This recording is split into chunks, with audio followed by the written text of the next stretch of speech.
From the Millersville University Weather Center, I'm meteorologist Kyle Elliott here with the short-term forecast and video discussion issued on Monday, May 11th. Well, after a partly to mostly cloudy and relatively pleasant Mother's Day Sunday with high temperatures in the low to mid-70s across the lower Susquehanna Valley, the week is starting off on a mostly cloudy and unseasonably cool note. So without further ado, let me start by taking a look at our daily climatology. I'm expecting a high of 62 degrees this afternoon at Millersville, and that's about 10 degrees below our normal high of 73. Today's record high of 91 was set in 1948. This morning's low of 48 was right about average for this time of the year, and our record low was 28 set in 1966. As we take a look at the sky cam from Millersville University, well, you'll notice that the sky is entirely blanketed by clouds, and the visible satellite imagery backs that up, showing clouds across really the southern half to two-thirds of Pennsylvania. There is this disturbance that's sliding northeastward through the Delmarva region and southern mid-Atlantic states, so that's what's responsible for the mostly cloudy and cool conditions today. If you take a look at our current radar imagery, there may be a sprinkle or two in areas north and west of Interstate 95, but much of that precipitation that you see there across northern Maryland and southeastern PA is actually what meteorologists call virga, or precipitation that's falling from the sky but evaporates before it reaches the ground. Any measurable rain should remain south and east of Interstate 95 today.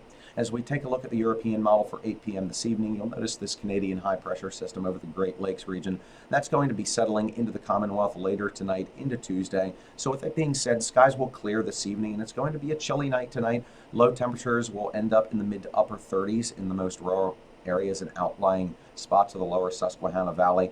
They'll generally be in the low to mid 40s in urban centers. Fortunately, even in the outlying areas, that's still about 1 to 3 degrees too high for any frost formation. So that's a bit of good news. And then as we move into tomorrow, that high pressure system is going to be in control of our weather. So I'm expecting a mostly sunny and relatively pleasant day with highs in the mid 60s to perhaps 70 degrees in a few spots. However, you will notice a storm system over the upper Midwest and western Great Lakes region. That's ultimately going to slide southeastward from Tuesday into Wednesday, so clouds will return later Tuesday night into Wednesday morning, and then some showers should overspread the region Wednesday afternoon. There could even be a few rumbles of thunder, and some of those storms may contain locally heavy downpours Wednesday evening, but by and large, I'm not expecting any severe weather across northern Maryland or southeastern PA.